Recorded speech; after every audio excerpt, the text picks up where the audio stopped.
que aujourd'hui, là, le Bénin, le Togo a vite compris en disant que lui, là, c'est comme s'il il deviendra post-océan de l'AES. Ce que peut-être que le Bénin n'avait pas fait. L'AES a plus intérêt à ce que le Bénin soit déstabilisé que n'importe quel pays parce qu'ils ont besoin d'une façade maritime. Ils ont besoin d'une porte océane. Sinon, on ne peut pas dire, si ce n'est que les relations du Bénin avec la France, mais je pense que la Côte d'Ivoire allait être plus une cible que le Bénin. Et moi, je dis, si du jour au lendemain, nos autorités décident de s'affranchir de la tutelle d'un maître, ça ne revient qu'aux Béninois de prendre cette décision.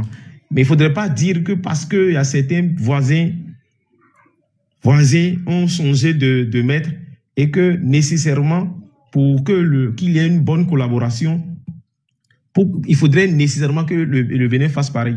Pourquoi ils n'osent pas dire ça à la Côte d'Ivoire, par exemple? Parce qu'ils estiment que le Bénin, de par sa taille, est un petit pays qu'on peut peut-être déstabiliser facilement. Pourquoi le même narratif qu'ils tiennent vis-à-vis du Bénin, pourquoi ils ne tiennent pas le même narratif vers la Côte d'Ivoire, en direction surtout de la Côte d'Ivoire, alors que le Burkina fait aussi la frontière avec la Côte d'Ivoire? Pourquoi le même narratif, là, on ne dit pas de l'autre côté? Je vais d'abord un peu rebondir sur ce que Klebelov a eu à dire quand même, parce que quand même il y a des choses qui sont assez graves. Quand par exemple il tient des propos comme quoi l'AES a intérêt à ce que le Bénin soit déstabilisé, soit disant que l'AES a besoin d'un débouché maritime, franchement moi je trouve que c'est assez grave quand même comme accusation. Dire que un pays va décider de déstabiliser un autre pays juste pour avoir accès à son port, bon, moi je pense quand même que c'est très grave. Non seulement c'est léger, mais c'est vraiment très grave d'avoir de tels raisonnements, sérieusement. Nous n'avons aucun intérêt à ce qu'un pays voisin se déstabilise parce que nous-mêmes, là où nous sommes déjà là, nous-mêmes, on cherche d'abord à retrouver en fait l'équilibre sécuritaire. Donc, ce n'est pas nous qui allons chercher en fait à ce qu'un pays se déstabilise. Ce n'est pas du tout possible. Nous-mêmes, nous avons nos propres problèmes sécuritaires, nos propres défis sécuritaires ici. On n'a aucun intérêt à aller déstabiliser en fait un autre pays. On n'a même pas cette force-là pour l'instant. Cette manière de voir les choses, moi, je suis foncièrement contre. Moi, je suis foncièrement contre. Il ne revient pas au pays de l'AES de dire les partenaires que le Bénin devrait choisir. Non, il ne leur revient pas. Ils n'ont pas ce droit-là. Si parce que eux, ils ne traitent plus avec quelqu'un et que peut-être que le Bénin traite avec cette puissance-là, ils ne pourront pas s'entendre avec le Bénin. Ça fait leur choix. Mais moi, je pense que cette question-là, il ne faudrait pas qu'à un moment donné, qu'on se la pose. Ça n'a vraiment pas de sens. C'est un choix. S'ils pensent qu'aujourd'hui, là, parce que peut-être qu'eux, ils ont repoussé un partenaire et que le Bénin doit forcément faire... Mais le Bénin est une nation. C'est un État souverain. Il ne fait pas du suivisme. En son temps, si le Bénin décide de finir avec comment on appelle, ses rapports avec la France, la Grande-Bretagne, les États-Unis ou bien la Chine, il revient au Bénin de le faire. Mais pas parce que peut-être que certains pays veulent le faire qu'ils doivent forcément le faire. Ces trois pays-là, en réalité, ils ont leurs problèmes propres à eux. Ils ont leurs problèmes propres à eux. Et donc, il ne faudrait pas que parce qu'aujourd'hui, là, ils ont changé de maître et qu'ils vont nous demander à nous de faire comme eux. Et puis quand on voit le président Talon, parce que celui qui parle tout à l'heure là, lui, quand vous écoutez, vous allez comprendre, lui, c'est un talonphile tout simplement. Quand tu es talonphile, tu peux, moi aussi, je suis talonphile intérieurement. Mais dans la politique internationale, c'est zéro. Donc, voilà. Et puis, quand ils disent que... De toute mon intervention, je n'ai pas appelé le nom du président Talon. Pardon? De toute mon intervention, je n'ai pas appelé le nom du président Talon. Oui, moi, je l'appelle parce que je suis béninois. Je suis béninois. Je sais de quoi tu parles. Je sais. Tu n'as pas employé le mot. Tu n'as pas employé son nom. Je le sais. Mon frère. Il n'est pas question de quitter un maître à un autre. Ce que nous devons comprendre et accepter, c'est que la France n'est pas un partenaire ni un maître. Puisqu'elle n'a jamais voulu que l'Afrique se développe. Nous devons comprendre que la France vole de façon claire l'Afrique à travers la démocratie. La démocratie, c'est juste un moyen que la France a imposé à l'Afrique pour continuer à payer. C'est une autre forme de colonisation. Donc, le Bénin n'est pas encore indépendant. L'AES a compris le combat. Nous devons comprendre ça. Nous devons accepter et soutenir le combat de Ibrahim Traoré. Pour ceux qui pensent qu'on quitte un autre maître à un autre là, la Russie n'est pas un maître pour les États de l'AES. C'est plutôt un bon partenaire. Parce qu'ils sont en train de faire des partenariats gagnant-gagnant. Apparemment, bon, les gens ne connaissent pas trop la Russie, hein, parce que moi, j'y étais une dizaine de fois. Hein. J'étais en Russie. J'ai vu, je sais pas, quand vous parlez de France, la France n'est absolument rien, je dis bien, devant la Russie. Et qu'on s'explique un peu, que j'argumente un peu ce que je dis. La Russie a une superficie de 17 millions de kilomètres carrés. Si vous savez ce que ça veut dire. Toute l'Afrique a 30 millions de kilomètres carrés. La Russie aujourd'hui, c'est la première puissance militaire mondiale. Même si les gens de l'autre côté qui font les classements vont vous dire que la Russie est deuxième puissance, tout le monde sait que la Russie est la première puissance depuis 2 ans au moins. La première puissance militaire mondiale. Nul ne peut douter ça. Rejoignez notre chaîne YouTube en tant que membre bronze, or ou diamant et accédez à des avantages exclusifs. Profitez d'un accès anticipé à nos nouvelles vidéos ainsi que de contenus réservés uniquement à nos membres. Cliquez sur le bouton rejoindre pour devenir membre ou sur merci pour faire un don ponctuel et soutenir notre chaîne. Faites partie de cette belle aventure avec nous. Son micro est fermé, M. Bélanger. Ok, donc on va permettre le Klebelogue, il est de retour, on va lui permettre, s'il veut réagir à ce qu'il a entendu, il peut prendre la parole. Oui, moi j'ai suivi les uns et les autres. Et dommage que celui qui parlait avant que je n'aie de soucis avec mon routeur soit parti. Moi, je dis et je continue de dire. Moi, je ne dis pas que le Bénin n'a pas le droit de s'affranchir de la...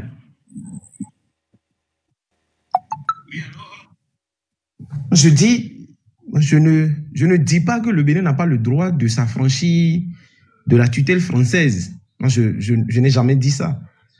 Mais ce qui m'écoeure parfois, c'est le narratif selon lequel le Bénin doit faire allégeance à certains pays. Le Bénin n'est pas plus partenaire que la Côte d'Ivoire.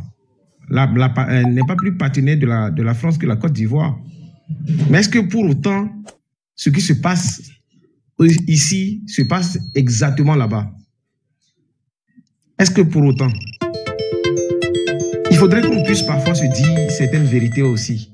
Vous savez que aujourd'hui, là, le Bénin, le Togo a vite compris en disant que lui, là, c'est comme s'il il deviendra post-océan de l'AES. Ce que peut-être que le Bénin n'avait pas fait. L'AES a plus intérêt à ce que le Bénin soit déstabilisé que n'importe quel pays parce qu'ils ont besoin d'une façade maritime. Ils ont besoin d'une porte océane. Sinon, on ne peut pas dire, si ce n'est que les relations du Bénin avec la France, mais je pense que la Côte d'Ivoire allait être plus une cible que le Bénin. Et moi, je dis, si du jour au lendemain, nos autorités décident de s'affranchir de la tutelle d'un maître, ça ne revient qu'aux Béninois de prendre cette décision. Mais il ne faudrait pas dire que parce qu'il y a certains voisins ont changé de maître et que nécessairement, pour qu'il y ait une bonne collaboration, il faudrait nécessairement que le Bénin fasse pareil. Pourquoi ils n'osent pas dire ça à la Côte d'Ivoire, par exemple? Parce qu'ils estiment que le Bénin, de par sa taille, est un petit pays qu'on peut peut-être déstabiliser facilement. Pourquoi le même narratif qu'ils tiennent vis-à-vis du Bénin, pourquoi ils ne tiennent pas le même narratif vers la Côte d'Ivoire, en direction surtout de la Côte d'Ivoire, alors que le Burkina fait aussi la frontière avec la Côte d'Ivoire? Pourquoi le même narratif, là, on ne dit pas de l'autre côté? Et donc, je pense que la raison n'est pas là. La raison, c'est autre. Le Bénin, du jour au lendemain, peut faire allégeance à n'importe quel autre maître, mis à part la France. On sait. Et je suis entièrement d'accord que depuis 1960, rien n'a marché. Rien. Et j'insiste encore pour dire, si les pays africains veulent que ça marche là, il faudrait d'abord que les pays africains se mettent ensemble. Qu'ils se mettent ensemble pour pouvoir avoir une voix qui pourra s'imposer au reste du monde. Parce que quand vous regardez l'avenir du monde, là, ça va se dérouler en Afrique ici. Mais en allant de façon individuelle, on ne réussira pas. Ils vont toujours continuer par nous diviser pour régner. Et donc, moi, je continue de dire, la porte de sortie de l'Afrique, là, c'est déjà ce que les pays se mettent ensemble et que les pays travaillent à changer le paradigme de sorte que l'Afrique puisse se faire respecter dans le Conseil des Nations. Moi, c'est mon inquiétude. Que la France s'affranchisse aujourd'hui de la tutelle de la que le Bénin s'affranchisse de la tutelle de la France et aille vers peut-être la Chine ou bien n'importe quel autre partenaire, ce n'est pas là, moi, mon souci. Ça veut dire que le pillage va continuer. Même si, ce que je continue de dire, on va dire que oui, la Russie n'a pas d'empire colonial en Afrique ici. Mais ce qu'elle fait, c'est une autre forme de reconquête. C'est une autre forme de reconquête. Et donc, si elle parvient à ses buts, vous ne pensez pas qu'il pourrait aussi avoir, même si on pense que peut-être que c'est juste un protectorat, vous ne pensez pas qu'il pourrait y avoir peut-être de l'exploitation et autres. Ça, c'est aujourd'hui qu'on voit. C'est aujourd'hui qu'on voit. L'issue favorable, il faudrait que les Africains là, puissent prendre conscience que les pères fondateurs avaient tendu la main et les gens n'ont pas compris. Et qu'il est temps aujourd'hui que les Africains se mettent d'accord et qu'ils arrêtent avec cette volonté de penser qu'en étant un micro-État, on puisse se développer. Moi, je ne pense pas. C'est quand on va se mettre ensemble, même si l'Afrique peut se mettre ensemble, 40 pays et autres, mais on va se faire respecter. Mais ce n'est pas de façon individuelle. Ce n'est pas que le Burkina ou bien le Mali, de façon isolée, pourront se faire respecter dans le Conseil des Nations. Non, c'est faux. Ils vont se faire respecter au niveau de la Russie, mais pas dans le Conseil des Nations. Et ça, je refuse. Moi, je voudrais que l'Afrique se repositionne. L'Afrique ne soit pas un territoire où on peut venir comme on veut, sortir comme on veut, alors que le contraire n'est pas possible. Et si cela va être possible, il faudrait qu'on puisse nous-mêmes là apprendre à se prendre au sérieux. C'est ce que je crois. Moi, je continue de le dire. Il faudrait une véritable union entre les pays de l'Afrique pour se faire de respecter. Il ne faudrait pas que les gens viennent piller seulement et nous appauvrissent. Non. Il faudrait que nous, là, on puisse profiter de nos ressources, que nos fils là puissent rester en Afrique ici et qu'ils n'aillent pas se jeter dans la Méditerranée sous prétexte qu'ils vont en France ou bien je ne sais quoi. Quand on va se prendre au sérieux, ce sont leurs fils qui feront le voyage contraire. Et moi, c'est ce que je rêve de voir. C'est ça, moi, c'est ce qui me tient au cœur. Ce n'est pas de façon isolée qu'on pourra le faire. Ça, là, on l'a fait depuis 1960. On a volé de notre propre chef de façon individuelle. Mais ça a donné quoi? Ça n'a rien donné. Il faudrait qu'on puisse voir. Aujourd'hui, on a des jeunes engagés. Il faudrait que peut-être que ce que les pères fondateurs n'ont pas pu s'entendre, il faudrait qu'aujourd'hui, là, on puisse s'entendre à avoir une seule voix et non à avoir la voix de différents maîtres. Monsieur Stan, ouvrez votre micro. Monsieur Stan. Oui, bonsoir Africa. Bonsoir, oui. Bonsoir tout le monde. J'espère que tout le monde se porte bien. Oui, très bien, merci. Merci bien, merci. Alors, j'aimerais, avant toute chose, j'aimerais d'abord vous dire merci pour la parole. Moi, je suis burkinabé.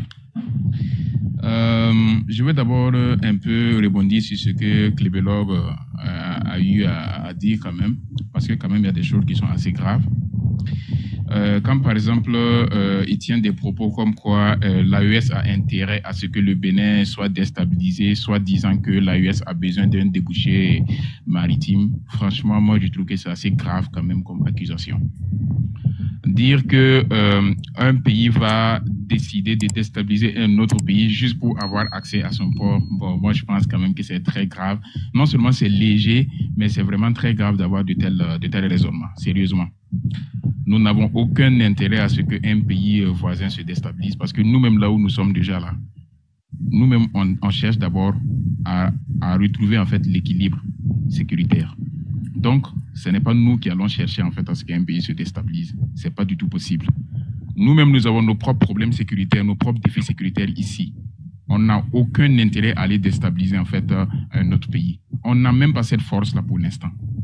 Actuellement, là, les forces du Burkina, là, on n'a même pas notre force même pour prier même qu'un pays voisin soit déstabilisé au nom de son port.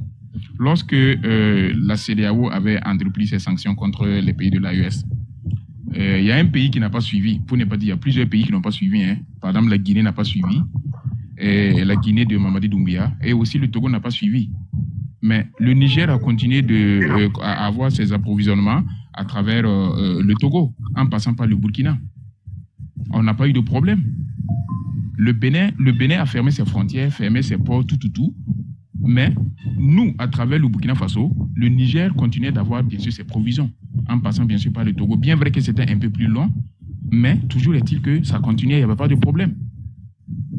Nous n'avons aucun intérêt, et c'est très grave ce qui est dit, nous n'avons aucun intérêt au nom d'un quelconque port que le Bénin soit déstabilisé. Ça ne nous avantage à rien. Et vous, aujourd'hui, ça m'étonne. Quand, par exemple, j'entends, par exemple, des frères béninois dire ça. S'il vous plaît, quand vous avez motion. Non, je n'accorde pas la motion. Vous avez parlé pendant près de 7 minutes, je ne vous ai pas coupé. Ça, par exemple, nous, on a eu quand même près de 8 ans de terrorisme. Malheureusement, nous, là où 9 ans même, on est à 9 ans, on est en 2025, on est à 9 ans de terrorisme. Malgré tout ça, c'est parce que nous n'avons pas eu l'information aujourd'hui que, par exemple, les pays comme le Bénin et la Côte d'Ivoire ont aujourd'hui. Nous n'avons pas eu, en fait, ces informations à notre époque. Par exemple, lorsque le Mali était attaqué, nous, au Burkina, nous n'avons pas, en fait, les informations. On n'avait pas tout ce qu'aujourd'hui, on a sur les réseaux sociaux. Ça veut dire, les informations ne circulaient pas. On n'avait pas, en fait, accès à l'info. Et c'est en 2014 que nous avons commencé à avoir les informations, et c'est suite à cela qu'il y a eu, en fait, ce que vous avez tous vu en 2014, l'insurrection populaire au Burkina, qui a entraîné la fuite de Blaise Compaoré vers la Côte d'Ivoire. Vous comprenez? C'est très grave. Encore, le monsieur dit que nous, on ne tient pas les mêmes propos envers la Côte d'Ivoire, on ne dit pas à la Côte d'Ivoire d'aller changer de partenaire, etc., etc. Ben, laissez-moi vous dire que si vous n'avez peut-être pas accès à l'information, à l'actualité entre le Burkina et la Côte d'Ivoire, depuis 2022, la Côte d'Ivoire poursuit le Burkina Faso pour qu'on reprenne en fait les patrouilles mixtes. Depuis 2022, si vous n'êtes pas informé, et je vous informe, depuis 2022. Et malgré cela, le Burkina a toujours refusé. Nous avons dit clairement, vous ne pouvez pas aujourd'hui vous mettre avec celui-là qui vous a volé pour espérer retrouver votre objet qui a été volé. Ce n'est pas possible. Vous ne pouvez pas aller chercher votre objet perdu avec celui-là qui vous a volé et en espérant retrouver votre objet. Ce n'est pas possible. Je vous rappelle qu'en 2023, le Mali a porté plainte officiellement à la Tribune des Nations Unies contre la France pour, comme on appelle là, appui, apport de renseignement et armement aux terroristes. Depuis 2023, jusqu'à l'heure où je suis en train de vous parler, la France n'a pas encore répondu à la convocation. Parce que la France a son droit de veto. Elle dit clairement qu'elle n'a pas, comme on appelle, elle n'a pas à répondre en fait de la convocation d'un pays qui n'a pas en fait le droit de veto. Jusqu'à l'heure où je suis en train de vous parler, la France n'a pas encore répondu. Elle sait exactement ce qu'il y a.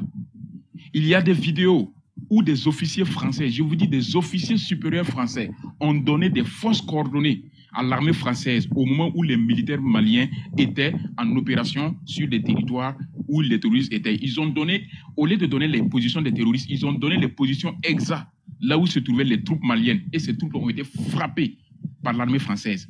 Les vidéos là sont toujours sur Facebook. Vous pouvez aller voir. Et il y a un officier qui pleurait, qui criait qui disait que lui ne sait pas comment il va retourner en fait à la famille, vers les familles de ses frères d'armes là pour aller énoncer cela. Les vidéos sont toujours là, c'est sur TikTok, vous pouvez aller voir. L'officier pleurait comme ça jusqu'à il s'est mis à genoux. Aujourd'hui, si par exemple les pays de l'Est, nous ne sommes pas en train de forcer un pays à aller vers un partenaire ou autre. Je répète encore, pour tous ceux qui sont sur ce panel, ni le Mali, ni le Niger, ni le Burkina ne forcent un pays à changer de partenaire ou à aller vers un autre partenaire. Mais nous avons émis des conditions. Nous connaissons exactement le partenaire qui est la France. Les États-Unis sont restés au Niger pendant combien d'années? Malgré cela, malgré les dispositions militaires, malgré la présence des drones, des hélicoptères, les terroristes allaient égorger des gens dans les villages sans qu'on ne les voie. Mais par contre, quand par exemple il y a des citoyens américains ou autres qui sont enlevés, très vite on peut les récupérer. Il y a des citoyens béninois, comme on appelle, des citoyens français. Et ça, c'était en 2019. Il y a eu 2 citoyens français qui ont été enlevés par les terroristes depuis le nord du Mali. Et on les a amenés vers le nord du Bénin. En 2019, vous pouvez aller vous renseigner. Vous pouvez faire les recherches, par exemple, sur France 24 en 2019. La France, à travers l'opération Sabre, qui était à Ouagadougou, précisément à Camboinsin, ils ont décollé ici avec un hélicoptère Apache, aller jusqu'au Bénin, à la frontière du Bénin, là, à l'intérieur, et vers le parc W, là, à l'intérieur du parc W, pour aller récupérer leurs 2 ressortissants.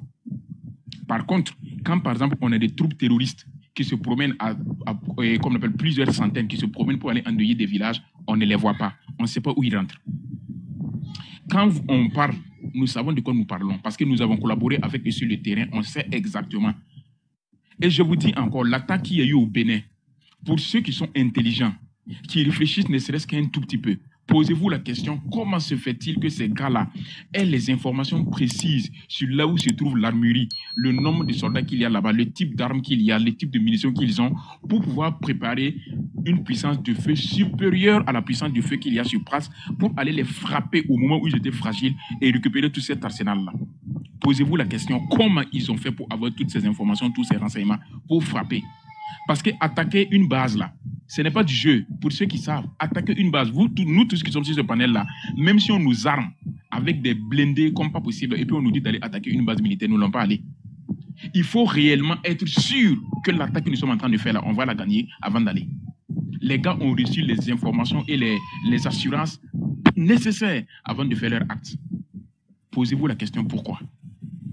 Donc, je répète, l'AES n'est pas en train d'exiger qu'un pays tiers quitte un partenaire pour un autre partenaire. Ce n'est pas ce que nous disons.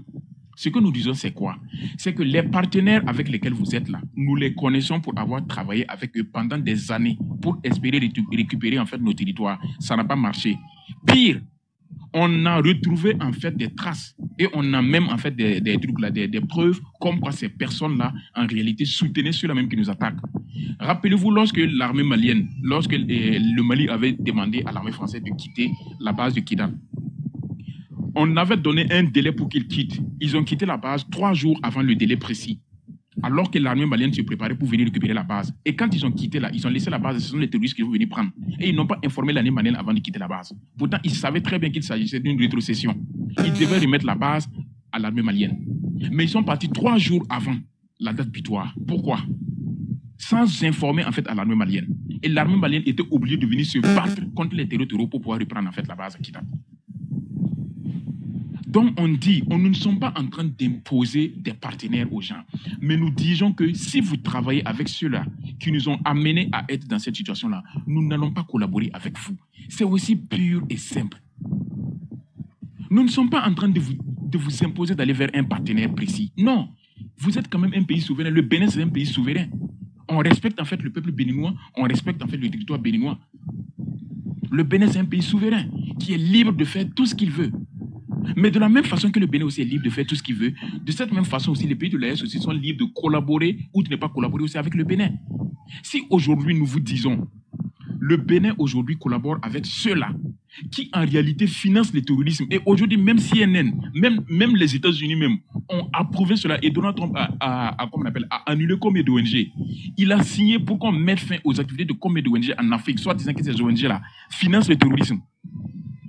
CNN a fait sortir un rapport en 2023 montrant clairement que la France est l'un des premiers partenaires et des premiers financiers du terrorisme dans le Sahel. C'est clair, c'est précis et concis. Donc aujourd'hui, quand par exemple l'AES prend une position par rapport en fait à cette France, je parle bien sûr de la politique française, ce n'est pas parce qu'on est en train de... Parce que j'ai entendu quelqu'un dire tout à l'heure que oui, Ibrahim est allé en Russie, mais il a parlé français. Vous voulez qu'il parle quoi? Amoré? Non, le français c'est la langue de travail au Burkina Faso. Voilà, la langue officielle c'est le moré, c'est le dioula, c'est le fulfulde. Mais le français, ça a été relié au titre de langue de travail. Donc il est allé pour le travail, c'est normal qu'il parle le français. Et d'ailleurs, c'est la langue en fait qu'on a parlé pendant plus de 60 ans. Donc, un système qui a été chez vous pendant plus de 60 ans, on ne peut pas s'en débarrasser en 2-3 ans, c'est pas possible. Maintenant, vous pouvez croire à ce que vous voulez, raconter ce que vous voulez, ça c'est votre pensée. Mais nous disons et nous répétons, notre processus là, il est clair, précis et concis. Nous savons où nous avons quitté, nous savons où nous partons. Nous connaissons exactement qui sont les partenaires qui sont là.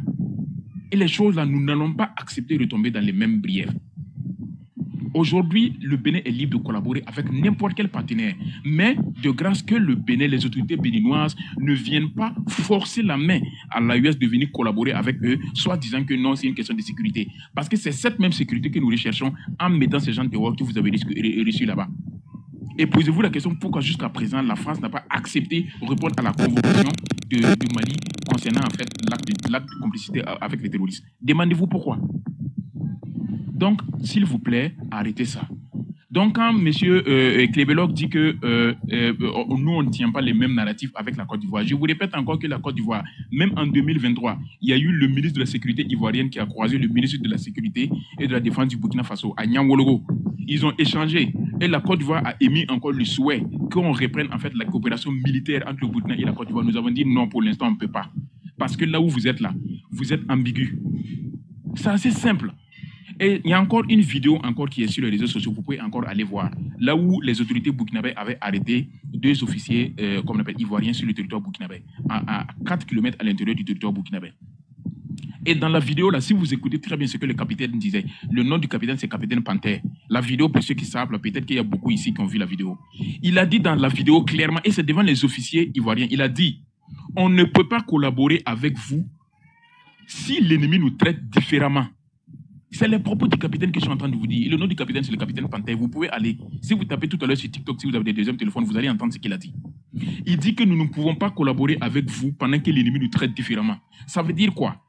Même, vous regardez France 24, il y a eu Wassim Nasr, le communicant officiel des terreaux, pour ne pas dire le correspondant en fait des terreaux au niveau de France 24, celui-là même qui a toujours eu les informations sur les terroristes là lorsqu'ils font les actions au niveau du Sahel là. Lui-même, il a dit quoi? Il a dit clairement que les terroristes là, au niveau du nord de la Côte d'Ivoire et de l'armée française là, et de l'armée ivoirienne là, ils s'évitent. Ils font tout pour ne pas se croiser. Et il a été clair dans ses propos. Il dit que les terreaux rentrent en Côte d'Ivoire pour se ravitailler en tout. Et ils recrutent même en Côte d'Ivoire. Maintenant, ils ne savent pas si c'est pour attaquer la Côte d'Ivoire ou bien c'est pour les envoyer vers le Sahel. Les propos sont là. C'est clair. Et c'est au vu de tout ça que le Burkina dit clairement que nous ne pouvons pas reprendre en fait des opérations militaires avec vous. Parce que si par exemple les terroristes nous traitent différemment, cela veut dire que s'il y a un terreau qui met en joue un soldat burkinabé, c'est pas évident que si un soldat ivoirien voit ça, il va tirer sur le terreau. Puisque eux, ils ne doivent pas se tirer dessus. Comment vous voulez que nous on collabore si vous et les autres là, vous traitez différemment? Ça veut dire que si l'armée burkinabé se retrouve sur le même territoire que l'armée ivoirienne et les terreaux là, ça veut dire qu'il a 2 ennemis en face. C'est ça la réalité. On ne peut pas collaborer dans ces conditions. Les conditions préalables d'une collaboration, là, ce n'est pas la situation géographique, hein. C'est la franchise. Sinon, là, la Chine et puis la Russie, là, il y a une distance. Hein. Il y a une distance, mais ils collaborent. Entre la Corée et puis la Russie, là, il y a une distance, mais ils collaborent. Parce que tout simplement, les conditions sine qua non, les conditions primordiales pour avoir une collaboration, c'est la franchise. Et si vous n'avez pas réellement émis ne serait-ce qu'un minimum de données qui mettent en confiance l'autre partie là, vous ne pouvez pas collaborer, c'est pas possible. Combien de fois les choses là ont été dites? Le général Tiani, il a parlé de certaines choses qui se sont avérées. On a vu tous. On a parlé des pistes. Il y a même des vidéos cachées que des reporters français ont fait où ils demandaient à des soldats béninois est-ce que l'armée française est ici? Le soldat béninois a dit oui, qu'ils sont là, qu'ils patrouillent même ensemble. Mais pourtant, les autorités béninoises continuent de dire clairement que non, il n'y a pas comme on appelle, de base française là-bas. Nous ne sommes pas en train de vous dire que vous êtes obligé de vous débarrasser d'eux. Mais par contre, si vous décidez de travailler avec eux, c'est votre droit le plus absolu. Mais ne nous forcez pas non plus à travailler avec vous. C'est nous aussi notre droit de travailler avec vous ou non. Maintenant, si réellement chaque État prend... Non, je vais chuter dans une minute, s'il vous plaît. Maintenant, si chaque État prend maintenant la mesure, l'ampleur de la chose là, chaque État va sécuriser bien sûr sa partie. Si aujourd'hui les terroristes quittent le Burkina pour arriver à rentrer au Bénin, c'est parce que quelque part au Bénin, il y a bien sûr des failles. N'est-ce pas? Parce que ce n'est pas forcé que le Burkina puisse sécuriser en fait la frontière. Si réellement, le Bénin aussi peut sécuriser sa frontière. Parce qu'il s'agit en fait de deux frontières. Il y a la frontière burkinabé et la frontière béninoise. Même si les deux frontières se font face. Donc si côté Burkina, les terroristes se promènent libres, bien sûr, mais côté béninois, eux, ils peuvent protéger. C'est ça la réalité. Vous faites face à des gens qui ont fait 8 ans de terrorisme. Qu'est-ce que vous avez entrepris comme action anticipative pour éviter que cela ne rentre chez vous? Parce que ça a commencé depuis le Mali pour redescendre au Burkina. Normalement, vous devez vous préparer parce que vous savez que si c'est descendu au Burkina, c'est que ça peut descendre encore vers les pays du Golfe. Donc, ça ne sert à rien de venir dire que c'est parce qu'il n'y a pas de collaboration aujourd'hui que vous êtes attaqué. Non.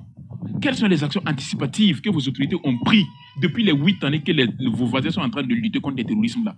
Qu'est-ce que vous avez entrepris comme action anticipative pour éviter que ce genre de situation n'arrive? On ne doit pas laisser rentrer en fait le fantôme et puis fermer la maison. Non. Étant donné qu'on crie dans la cour qu'il y a un fantôme là, mais tu formes déjà la porte. Ça pouvait se faire. Donc, s'il vous plaît, franchement, essayons vraiment d'être raisonnables. On ne force pas un pays à changer de partenaire. Mais en même temps aussi, ne nous forcez pas à collaborer.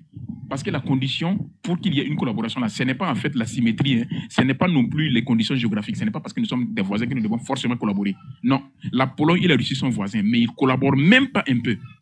OK? Donc, la condition là, c'est la franchise et aussi la confiance mutuelle totale. S'il n'y a pas de confiance, il n'y a pas de collaboration. Merci. Merci beaucoup. J'avais 2 motions. Il y a le crébélogue et puis M. Luc. Ok, je vais permettre, mais pour la motion, les amis, soyez brefs. Et puis, comme ça, il y a des gens qui attendent pour prendre leur premier tour de parole. Donc, crébélogue, vous pouvez faire votre motion maintenant. Ouvrez votre micro. Et puis après, ça va être M. Luc. Oui, allez-y. Oh, moi, je dis aussi que dans cette vie-là, il faut être cohérent. Lorsque peut-être on refuse un partenariat avec un pays, on n'accepte pas du matériel venant de ce pays-là. On a vu aussi que ce même Burkina a accepté du matériel venant de la Côte d'Ivoire. Et là, n'est pas un problème. Il a dit tout à l'heure que si le mal est dans un pays voisin, il faudrait anticiper. Depuis, nous, on a anticipé aussi. Il y a eu l'initiative Accra. Il y a eu une initiative d'Accra qui devait... où on devait mutualiser les efforts pour pouvoir aussi lutter contre ces gens-là, d'abord dans le Sahel et dans le golfe du Guinée.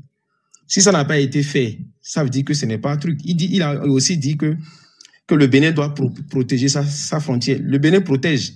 Et donc, si le Bénin protège et que le Burkina ne protège pas aussi sa frontière avec le Bénin, ça veut dire que sa frontière devient porose. Les gens peuvent circuler et venir attaquer librement. Ça veut dire que là aussi, les autorités burkinabées sont aussi de connivence avec cette vermine-là aussi. Il faudrait aussi qu'on se dise la vérité. Si du côté du Bénin, on lutte contre, comment on appelle, le même ennemi, et que moi, de mon côté, je lutte, et que de l'autre côté, mon voisin pense qu'il, lui, n'a pas le droit de protéger aussi ce côté-là de son pays-là, ça veut dire que lui, de façon volontiers, il a décidé de laisser cette partie-là pour que les gens aussi viennent nous attaquer, pour qu'on puisse aussi sentir les mêmes douleurs. Ça, c'est aussi simple. C'est aussi simple. C'est aussi simple que de dire que, bon, la coopération doit être franche. Mais à l'arrivée du président Ibé, je pense que le président Talon était le voir, ils ont échangé de façon franche, ils ont discuté. Et au départ, les deux pays devaient patrouiller 15 km à l'intérieur. Il dit que c'est parce que la CEDEAO a condamné l'AES. La CEDEAO n'a pas condamné, la CEDEAO a pris une décision contre le Niger. L'AES n'était pas encore née. Au moment où la CEDEAO a pris une décision contre le Niger, l'AES n'était pas encore née. Et donc, il ne faudrait pas qu'on mélange les choses. Au moment où la CEDEAO a pris et que le président Talon a réagi vis-à-vis du Niger, l'AES n'était pas encore né. L'AES est né bien après. Et donc, on ne dise pas que, bon, on a sanctionné l'AES, et c'est pourquoi on se dit que bon, il faudrait des pattes. Qui vous a dit que le Bénin n'est pas un pays sincère qui opère ses choix? Quand vous regardez parfois les échanges avec notre président aussi, vous pensez que bon, il se laisse aussi manipuler comme il le faut? Donc, de grâce, si le Bénin, le Burkina ne veut pas traiter avec le Bénin, tant mieux qu'il laisse. Ça voudrait dire qu'en réalité, ce que je dis, ça tient. Sinon, si ça ne tient pas, au moment où tu veux chasser le mal de ta zone et que tu laisses encore le mal venir attaquer un pays voisin et tu ne fais rien, mais du jour au lendemain, ça veut dire que tu n'auras pas la paix parce qu'à un moment donné, les gens aussi peuvent à tout prix venir attaquer et vont réagir encore à nouveau là-bas. Et on a vu après les attaques. Encore 30 secondes pour la motion. Oui, bon, je peux même chuter, mais c'est pour dire que à un moment donné, il faudrait, quand on est des voisins, il faudrait qu'on puisse avoir des relations de bon voisinage. C'est pas parce que peut-être qu'on va dire l'ami de... Non, ça, je pense que c'est pas sincère. Si on veut faire des choses de façon sincère, mais qui connaît certains peuples, savent qu'il y a des peuples africains ici, ils sont des peuples belliqueux. Partout où ils sont là, ils sont belliqueux. Voilà, je vais chuter. Ok, merci. Monsieur Luc, votre motion aussi rapidement et puis... Oui, ça va être rapide parce que l'intervention du président a pris déjà beaucoup de ce que je voulais dire. Je voulais que le monsieur qui a parlé avant là, me reprécise. Est-ce qu'il certifie que les djihadistes qui attaquent le Bénin viennent du Burkina? Est-ce qu'il peut nous confirmer ça? Et par conséquent, ça veut dire que le Burkina, à défaut de protéger sa frontière, il crée la source des djihadistes, la base pour les djihadistes dans son territoire, en son sud. C'est ça ma question. Ok, merci beaucoup. On va permettre rapidement, mais de façon ramassée, à M. Stan de réagir aux motions et puis après on va donner la parole à ceux qui attendent. Et merci beaucoup à Sam. Il y a 3 motions en gros. Oui, allez-y. Il y a 3 motions en gros. Apparemment, il y a quelqu'un d'autre aussi qui avait une motion. Il y a j'ai une motion. Arobi. Oui, monsieur Arobi, allez-y, comme ça il va répondre à tout le monde ensemble. Oui, moi, ma motion, je voudrais dire au monsieur qui a parlé tout à l'heure, avant le monsieur là, vous ne pouvez pas demander une coopération quand vous n'êtes pas sincère envers vous-même. Ce n'est pas possible. On ne peut pas demander au Burkina, venez, on va travailler ensemble, quand vous êtes notre ennemi pratiquement, parce que vous hébergez des gens qui étaient notre ennemi à nous.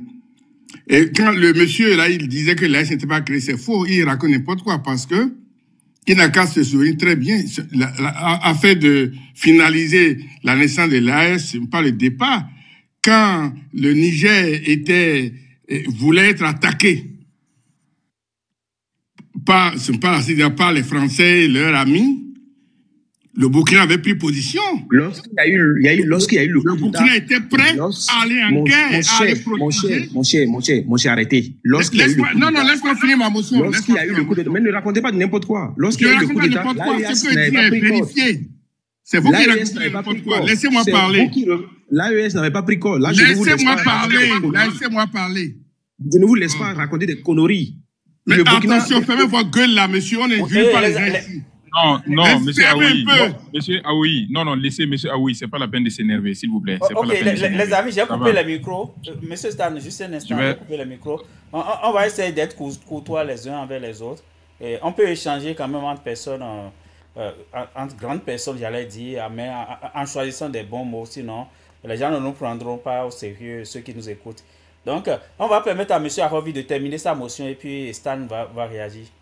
Donc, je disais que en ce moment-là où les gens dérangeaient le Niger, mais il y avait le Burkina, il y avait le Mali, sans l'AES qui était prêt à envoyer des militaires pour protéger le Niger.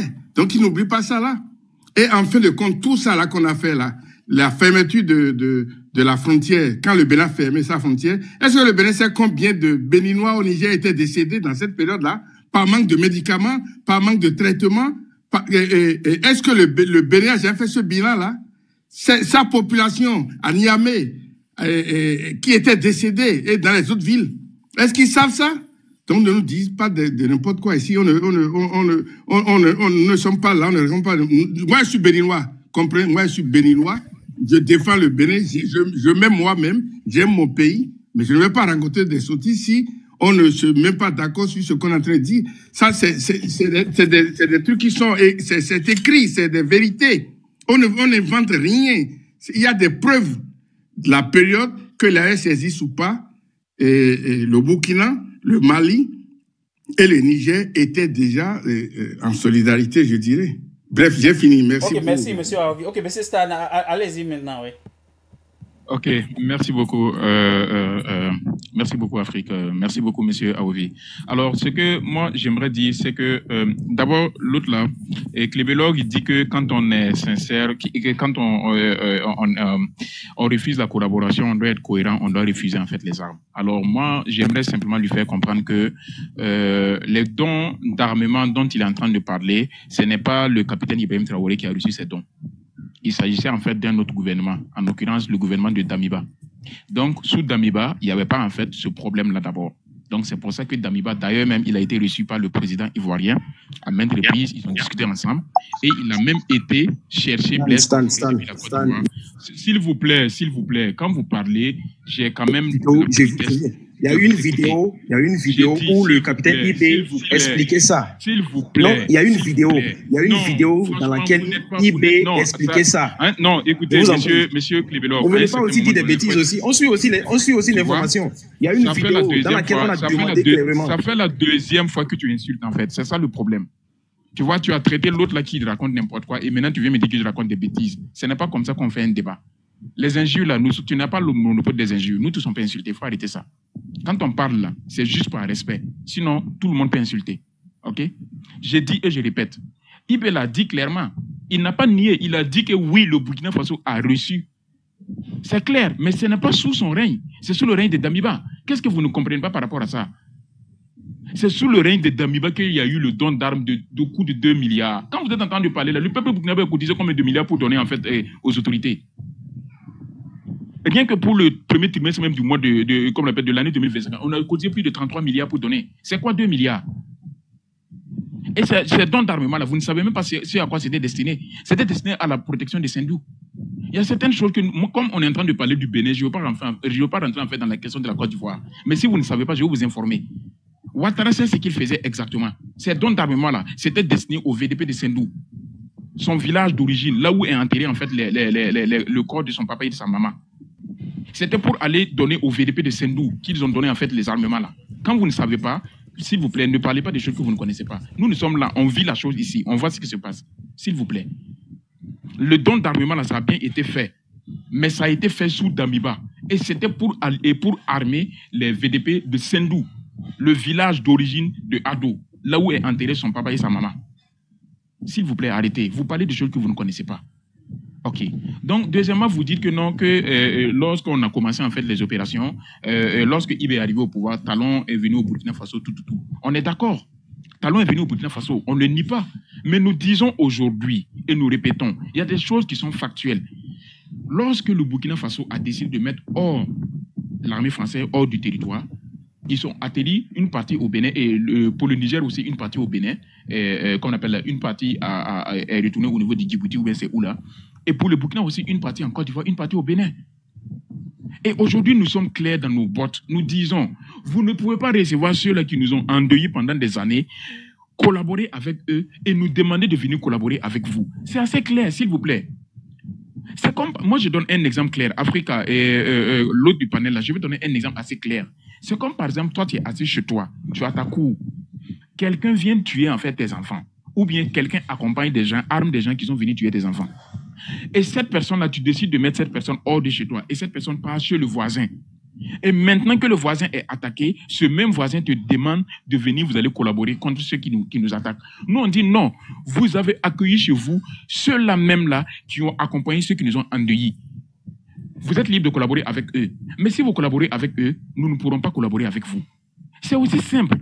Voici une explication assez basique que chacun doit comprendre. C'est assez simple, précis et concis. À moins que vous, là où vous êtes là, vous soyez réellement des gens qui ne voulaient pas comprendre. Je ne sais pas comment, en fait, la connexion des neurones se font par rapport à un certain nombre de trucs, mais c'est assez clair, basique. Aujourd'hui, on a vu le général Lecointre qui a dit clairement que d'ici les 10 prochaines années, il va falloir, et c'est depuis l'année passée, donc nous sommes là les 9 prochaines années, il va falloir que l'Europe revienne recoloniser l'Afrique, militairement parlant. La vidéo circule partout, tout le monde le voit. Mais il a été reçu par vos autorités là-bas. On l'a accueilli en tapis rouge. Et après, il s'est déplacé vers le nord, là où on a dit qu'il y avait en fait des pistes, etc., etc. Bon, je pense que tout le monde a vu la vidéo, l'interview du général Tchiani. Donc les choses là sont assez factuelles. On a vu encore récemment le général Langley qui a traité Ibrahim Traoré de tous les noms, comme quoi le monsieur là il prend l'ordre du Burkina Faso pour faire bien sûr son affaire. Mais il a été également reçu chez vous et reçu aussi en Côte d'Ivoire. Et nous disons, nous ne pouvons pas, vous ne pouvez pas être avec ceux-là qui nous créent des problèmes et vouloir que nous on travaille ensemble. Aujourd'hui, quand pendant on parle de travail là, il y aura en fait les partages de renseignements. Il y aura en fait les partages de renseignements et cela peut entraîner des infiltrations. On ne veut pas. C'est aussi simple à comprendre. Et c'est ça, toi-même tu viens de dire tout à l'heure, on n'est pas obligé de collaborer. Que chacun sécurise sa frontière. Si un jour, les autorités béninoises changent de main, il se peut qu'on collabore. Le Burkina Faso a collaboré avec, comme on appelle la Côte d'Ivoire, durant Damiba. Mais après, nous avons vu un certain nombre de choses. On a dit non, on ne collabore pas. Pourquoi on continue de collaborer avec le Togo? Pourquoi est-ce que nous, on collabore avec qu'on appelle le Tchad? En décembre 2024, on a fait une opération militaire conjointe et des exercices militaires entre le Burkina, le Mali, le Niger, le Togo et le Tchad. Nous avons 10 ans, presque 10 ans d'expérience militaire en matière de lutte contre le terrorisme. On sait comment désamorcer leurs engins explosifs improvisés, les IOD. On sait comment ils prennent comme on appelle un village. Et on sait comment aujourd'hui ils font les attaques contre les convois. On sait comment ils font les recrutements. On a un certain nombre de maîtrises qu'on a par rapport à la lutte contre le terrorisme. Et c'est pour ça qu'aujourd'hui, il y a des pays qui s'approchent de nous pour qu'on puisse collaborer.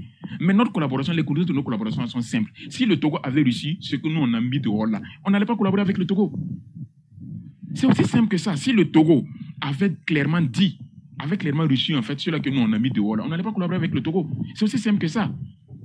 Les conditions, je répète encore, les conditions d'une collaboration là, ce n'est pas en fait la proximité géographique. Ce n'est pas ça. La proximité géographique ne veut absolument rien dire. La Suisse est au milieu de l'Europe, mais elle ne fait pas partie de l'Union européenne. Elle a sa propre monnaie. Elle fait tout. Elle est enclavée, mais c'est l'un des meilleurs pays en fait de l'Europe. Vous entendez? La proximité géographique là n'est pas une condition de collaboration. C'est la sincérité. Sinon, même deux pays même qui dépassent de plus de 10 minutes, qui ont entre eux 10 000 km même peuvent collaborer sans problème. Et des pays qui sont côte à côte ne collaborent pas. On voit ce qui se passe actuellement entre l'Inde et puis le Pakistan. Pourtant, ce sont des pays frères, non? Voisins. Il y a des milliers de familles qui se sont mariées entre eux. Mais voilà aujourd'hui ce qui se passe.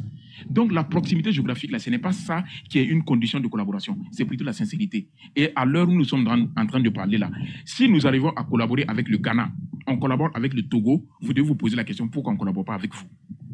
Si vous arrivez à trouver cette réponse-là, je pense que vous-même, vous allez comprendre par vous-même. Merci. Rejoignez notre chaîne YouTube en tant que membre bronze, or ou diamant et accédez à des avantages exclusifs. Profitez d'un accès anticipé à nos nouvelles vidéos ainsi que de contenus réservés uniquement à nos membres. Cliquez sur le bouton rejoindre pour devenir membre ou sur merci pour faire un don ponctuel et soutenir notre chaîne. Faites partie de cette belle aventure avec nous.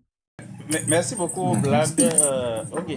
Je vais donner la parole à... Ok. Le cribologue, vous pouvez prendre la parole maintenant et puis le cribologue, allez-y. Parce que vous avez demandé encore.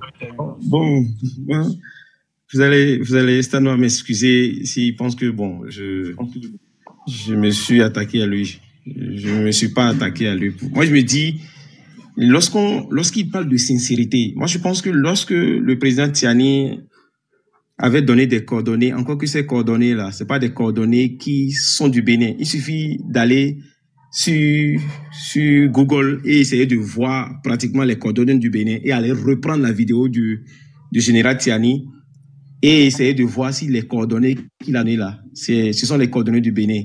Et je pense que dans la période même, nos autorités ont pris la parole pour dire que ce ne sont pas des coordonnées du Bénin. Allez sur Google pour voir les coordonnées du Bénin. C'est aussi simple. Et voici ce que le général Tchiani a donné là. C'était des coordonnées qui tombaient au Bénin. Non. Et pour montrer sa bonne foi aussi, aux dirigeants nigériens. On avait même demandé aux Nigériens là, de venir sillonner le nord du Bénin pour voir si effectivement les bases dont il parlait là, si les bases existaient, si les bases françaises existaient.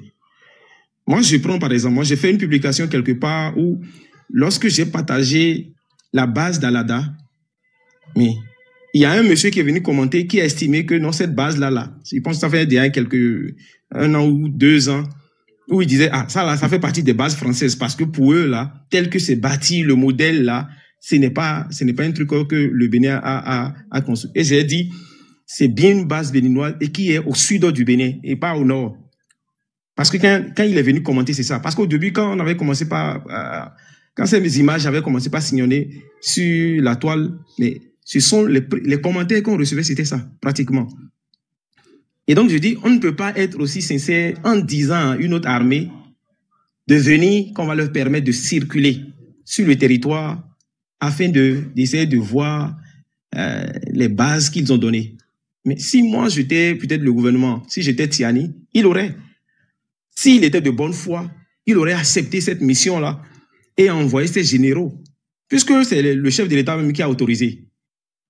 Il devrait venir et voir si les coordonnées qu'il a données là, il allait pouvoir s'en sortir. C'est parce que il a vu qu'il était dans le déni, qu'il n'a pas voulu accepter cette main tendue de nos gouvernants qui ont dit de venir circuler pour voir effectivement, de détecter tout ce qu'il a raconté dans sa vidéo. La vidéo est là. La vidéo, là, on l'a encore. La vidéo de Tiani, on l'a encore. Les coordonnées, là, après vérification, on l'a encore publié. Si vous allez sur mon mur, vous scrollez vers le bas, vous allez voir des publications où les coordonnées que Tiani a donné en général, les coordonnées qu'un général donne, je pense qu'avant de donner les coordonnées, on doit vérifier. Mais les coordonnées ne tombent même pas sur le Bénin. Le Burkina, quand on prend le Burkina par exemple, le Burkina a ses propres coordonnées. Si on vient donner d'autres coordonnées et qu'après on vérifie, et si ça ne tombe pas sur le territoire burkinabé, mais les Burkinabés vont dire que ça ne tombe pas sur leur territoire. Mais que ce soit un général qui dise que c'est la cible, c'est où il y a les bases, où il y a les... Et qu'après vérification, on voit même que les coordonnées qu'il a données là ne tiennent pas, mais c'est grave. Et comme main tendue, on dit, monsieur, faites une délégation, venez, on va vous aider à circuler dans le nord du pays. Et j'ai fini. Tout à l'heure, Blague a dit quelque chose qui est vraiment offusquant.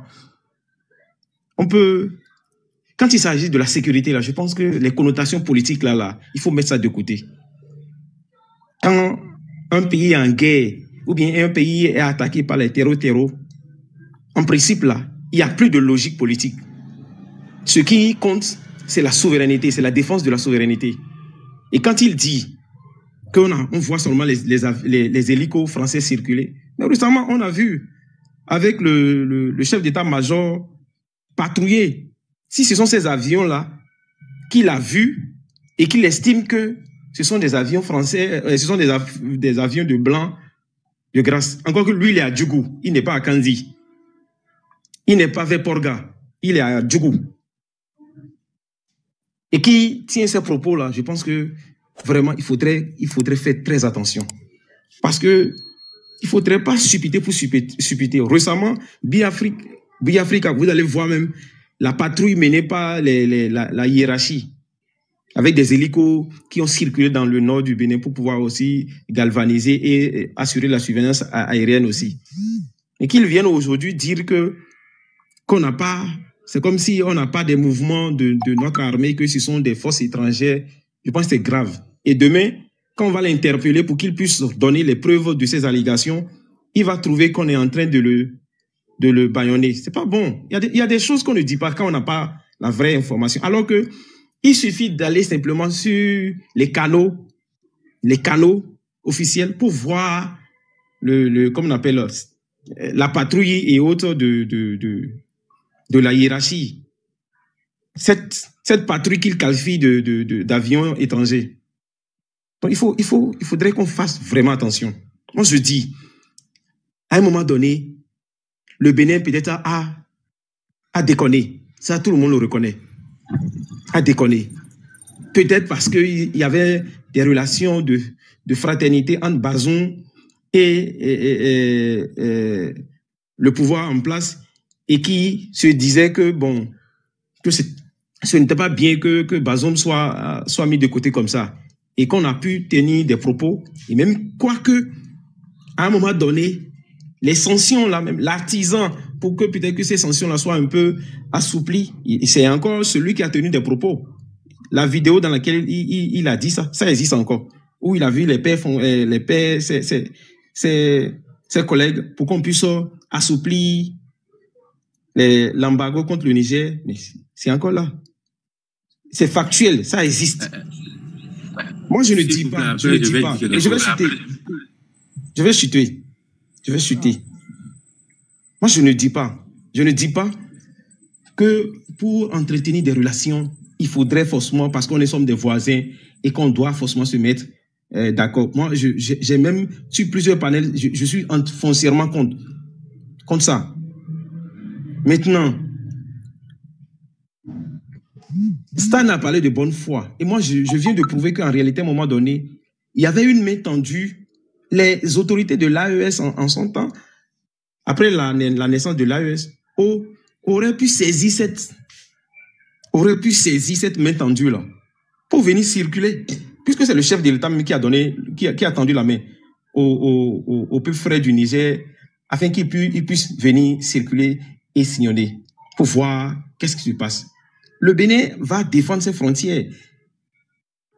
Le Bénin va défendre ses frontières. Moi, je suis prêt pour dire, je vais chuter par là, pour dire, cette vermine-là, si quelqu'un dit qu'il arrive à contrer ces gens-là, c'est difficile. Même les États-Unis, qui sont aussi militairement assis, ont fait plus d'une vingtaine d'années à lutter contre ces gens-là. Et donc, aujourd'hui, on peut avoir l'impression que on est en train de reprendre ces territoires. Et moi, ça m'écoeure. Si vous allez encore, vous scrollez sur mon fil, vous allez voir une vidéo où le capitaine Ibé reconnaissait dans la vidéo pour dire que ce sont eux-mêmes qui ont cautionné que le truc s'enracine au Burkina. Parce qu'il estimait que lui, il a fait le nord du Burkina et qu'à un moment donné, il envoyait des rapports et ces rapports-là n'étaient pas pris en compte et qu'il a vu la souffrance dans lesquelles... Mais quand un peuple souffre jusqu'à un moment donné, le peuple peut végéter dans ça. Et donc, si aujourd'hui, du côté de la frontière,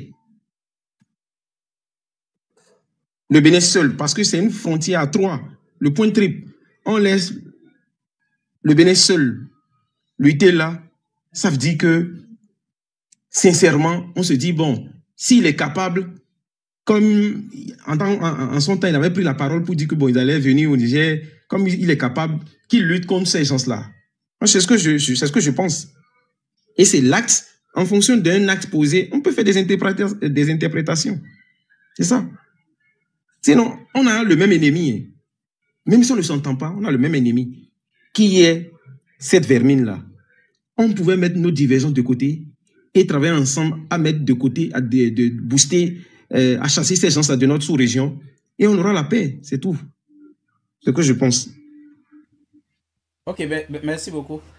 Rejoignez notre chaîne YouTube en tant que membre bronze, or ou diamant et accédez à des avantages exclusifs. Profitez d'un accès anticipé à nos nouvelles vidéos ainsi que de contenus réservés uniquement à nos membres. Cliquez sur le bouton « Rejoindre » pour devenir membre ou sur « Merci pour faire un don ponctuel et soutenir notre chaîne ». Faites partie de cette belle aventure avec nous.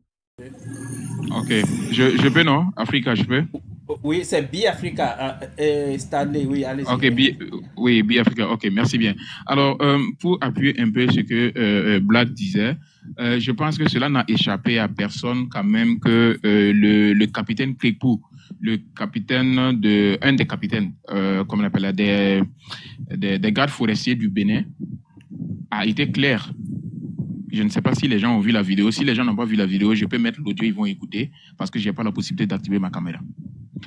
Mais dans sa vidéo, il a été clair. Il dit clairement qu'on les a chassés. Pour dire clairement que ce que Black est en train de dire là, ce n'est pas forcément en fait du faux. Comment se fait-il qu'une partie du Bénin, notamment le côté Parc W là, ils ont chassé en fait les forestiers béninois? Pour quelle raison?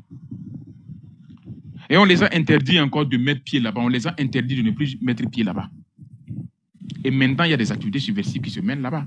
Et c'est de ce côté-là, d'ailleurs, que le général Tiani avait parlé à Porga. Côté Porga. Oh, s'il te plaît, va, soit disant clairement que et voilà, il y avait une piste d'atterrissage de plus de 3000 mètres. Ça a été vérifié. Quand tu parles là, tu peux simplement aller dans le village de Porga, tu zoomes, tu prends juste ton téléphone, tu vas sur Google Maps, tu pars côté nord du Bénin à Porga, tu zoomes. Tu vas voir, la piste, elle est là-bas. Et on a des vidéos même, en fait, qui attestent tout ce qui se passe là-bas. Il y a des avions, en fait, des avions de grand gabarit. Ce n'est pas simplement les petits avions, hein, des avions de grand gabarit. En plus, en fait, des monomoteurs et des bimoteurs qui atterrissent là-bas. Il y a des avions de grand gabarit qui atterrissent là-bas. Pour quelle raison, on ne sait pas. Mais pourquoi on a expulsé, en fait, les agents des eaux et forêts? Pourquoi les avoir expliqués? C'est leur mission de prédilection. Ils ont été formés par l'agent du contribuable béninois pour cela. Pourquoi les avoir mis hors? Pourtant, bien sûr, vous dites que le Bénin... Mais écoutez, le Bénin a 4 frontières. Et parmi les 4 frontières, il y a 3 frontières qui sont menacées. Il y a la frontière avec le Burkina, il y a la frontière avec le Niger et il y a la frontière avec le Nigeria. Quand les gens parlent même, je me demande si les gens comprennent souvent ce qui se passe. Le Nigeria fait face aux attaques terroristes bien avant le Burkina. Hein. Il y a plus longtemps, Boko Haram. Vous ne savez même pas ce qui se passe. Et il y a encore une attaque qui a eu là-bas. Moi, tout à l'heure, je viens de voir la vidéo, mais c'est comme je dis, en fait, je ne peux pas activer ma caméra. Et la vidéo même, je ne sais même pas si on peut mettre ça ici parce que c'est très violent. Où on montre en fait les gars là en train d'exécuter des gens, mais c'est pas possible. Et la langue qui est parlée, il y a des Béninois qui ont mis dans les commentaires, je sais pas, on dit que c'est Batiba ou bien c'est... En tout cas, c'est une langue du nord du Bénin qui était parlée. Les Toro parlaient cette langue. Franchement, vous allez m'excuser parce que le nom de la langue là, peut-être je vais regarder tout à l'heure pour me souvenir du nom de la langue. Voilà, Bariba, merci. Voilà, Bariba. Merci, merci beaucoup, Biafrica, merci. Voilà, c'est ça la réalité. Et c'est moi, je ne savais même pas qu'il y avait une langue qui s'appelait Bariba au Bénin. Mais ce sont les Béninois même qui sont venus dans les commentaires qui ont affirmé que la langue qui est parlée par les terreaux là-bas, c'est du Bariba. Donc, c'est pour dire que vous pouvez jouer au déni. Hein. Vous pouvez jouer au déni. Tous ceux qui sont en train de parler, nous ne sommes pas en train de parler de politique. Parce que nos pays là, c'est une question de survie. Et si vous ne le savez pas, nos pays là font face à 3 problèmes. En tout cas, pour ce qui concerne le Burkina, je ne sais pas pour le cas du Bénin, mais pour ce qui concerne le Burkina, nous faisons face à 3 problèmes. Le premier problème, ceux que nous avons mis dehors là, ce sont des gens qui sont très rancuniers. Ils ne laissent pas passer. Et ils sont prêts à revenir, même si ce n'est pas la fenêtre, même si ce n'est pas les gouttes d'aération là. Ils sont prêts à revenir. Et vous les connaissez très bien, ce sont les impérialistes, ce sont les anciens colons, les anciens maîtres. Ils ne voudront pas nous laisser facilement. Parce que vous tous qui êtes là, personne n'est ici sans savoir ce qu'il y a dans le sol et dans le sous-sol du Sahel. Quels sont l'or, l'uranium, le diamant, le pétrole, le gaz naturel, le zinc, le titane, tout ce que vous connaissez. Il y en a plein. Tout qu'on appelle le sol burkinabé, malien et nigérien sont troués de partout par les multinationales en fait de ces pays-là. On le sait. Ces personnes ne vont pas laisser facilement ces 3 géants-là les échapper. Ça, déjà, c'est le premier problème auquel nous faisons face. Le deuxième problème, c'est le problème du terrorisme. À qui ces personnes-là se sont liées pour pouvoir nous perturber, pour ne pas que nous puissions nous développer nous-mêmes. Et pour cela, ils vont tout faire pour nous mettre des bâtons dans les roues, pour que nous disions que depuis qu'eux, ils sont partis, nous, on est instables. Mais rappelez-vous, avant que la France ne parte là, le Burkina Faso était occupé à plus de 60%. 60% du territoire burkinabé était occupé. Et il n'y avait que 40% qui étaient sous le contrôle de l'État. Et je vous assure, les frères, les routes nationales étaient même coupées par les terroristes. Vous vous rendez compte de ce que ça signifie, les routes nationales? Ça veut dire que quand vous quittez Ouaga, vous devez aller à Bobola. Vous avez 50% de chances de vous faire attaquer par les terroristes. Vous entendez? C'était très grave. Mais aujourd'hui, là, nous avons récupéré 71% de notre territoire. On a réinstallé des villages. En plus de ça, les autorités actuelles, là, ils ne se contentent pas seulement de faire la lutte contre le terrorisme, parce qu'ils ont compris que la lutte contre le terrorisme, là, c'est une lutte également contre l'impérialisme, mais également une lutte économique. Parce qu'aujourd'hui, si les gars arrivent à recruter facilement, c'est parce qu'il y a des jeunes qui sont sans perspective d'avenir. Et qu'est-ce qu'il faut faire pour ne pas que ces jeunes-là tombent dans ces dérives de terrorisme-là et se laissent recruter facilement? Alors, il faut les trouver en fait des perspectives. Il faut les permettre, bien sûr, de pouvoir vivre dignement. Et c'est pour ça que vous voyez tous ces projets que le capitaine est en train de faire un peu partout. Ce n'est pas pour rien. On entend des gens dire que non, tu n'es pas venu pour ça, tu es venu pour la sécurité, il faut faire ça et puis tu dégages. Les projets de développement, là, c'est pas pour toi. Mais c'est pas ça, vous n'avez pas compris. Vous n'avez pas compris. Aujourd'hui, un jeune qui a une perspective d'avenir, qui a une famille, qui a tout là, qui a par exemple des projets pour 10 ans, 30 ans, là, il ne va pas aller rentrer dans le terrorisme. Un jeune réellement qui a tout, qui connaît ce qu'il veut, qui sait où il a quitté et où il part là, il ne va pas aller rentrer dans ça. Mais c'est ceux qui n'ont pas de perspective, ceux qui sont facilement manipulables, ceux qui ne sont pas, excusez-moi, peut-être beaucoup vont dire que c'est grave, mais ceux qui ne sont pas peut-être allés à l'école. C'est eux qui facilement se laissent rentrer dans ce genre de choses-là. Sinon, quelqu'un réellement qui a vraiment des projets d'avenir ne va pas aller rentrer dans ces broutilles-là. C'est très grave. Parce que tu sais très bien que la durée de vie d'un terreau là, maximum là, c'est 4 à 5 ans. Si vous voulez la sorte, peu importe votre groupe terroriste, votre durée de vie là, c'est 53 ans. Peu importe ce que vous allez faire, parce que vous allez finir par tomber sur les balles des armées. C'est comme ça. Peu importe l'argent qu'on vous donne, qu'il soit des milliards de quoi, vous allez finir par tomber. Vous prenez même ces milliards, vous ne pouvez même pas les bouffer. Vous êtes là, quand vous voyez souvent les vidéos, quand on les zigouille là, on voit les vidéos, on dépose des centaines de millions déposés, on voit. Ils prennent, mais ils ne peuvent même pas bouffer, parce que ça ne va pas. Donc c'est pour ça que tout ça, c'est pour ça que le capitaine est en train de faire tout ce que vous voyez qu'il est en train de faire là. Donc ce n'est pas que le développement là, ce n'est pas dans ses perspectives, non. Tout ça, ça fait partie de la lutte en fait. Donc quand on parle là, quitter en fait dans le déni, il y a eu un moment où le Mali était attaqué. Nous on était là, on voyait en fait les chefs territoriaux qui se promenaient à Ouaga 2000 ici.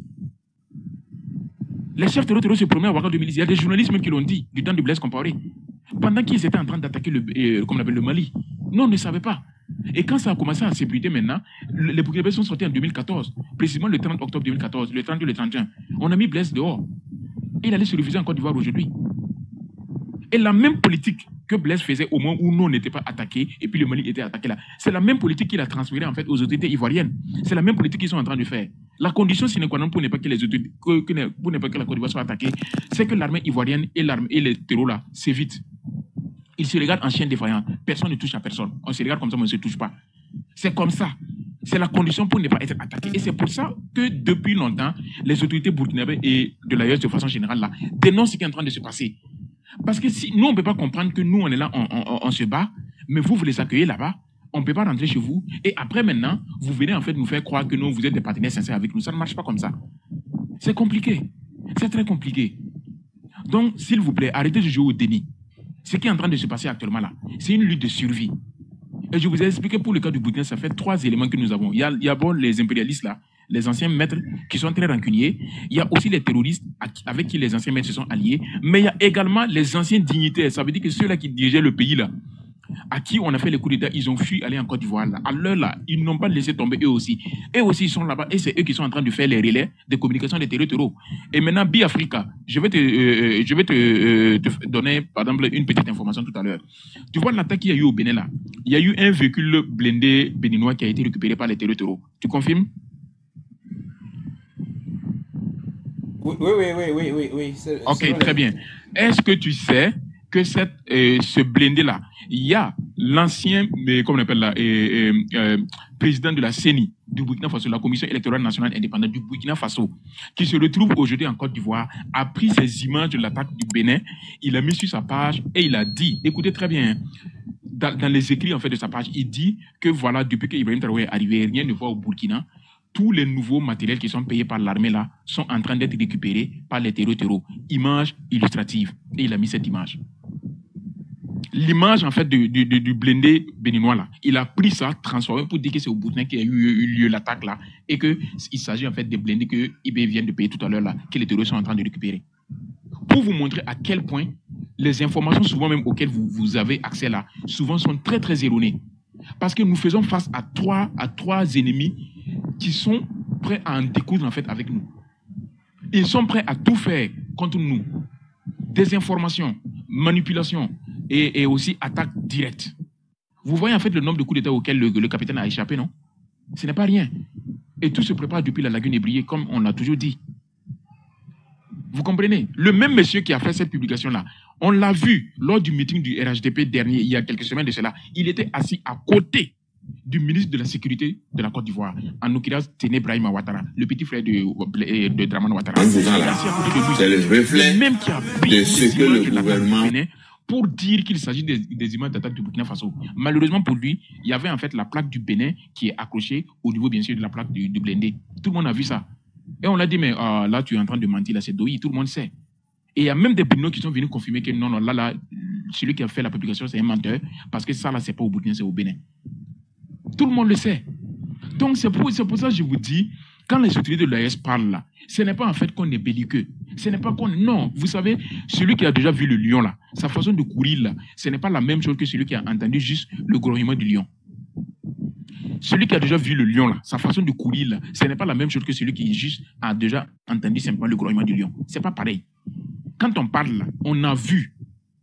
On a vu. Et ceux-là avec qui vous êtes en train de collaborer actuellement ne peuvent pas vous permettre d'avoir les armements nécessaires pour lutter efficacement contre les terreaux. L'avion qu'on vous a donné là, c'est l'avion de Safari. On nous a donné aussi cet avion en 2017.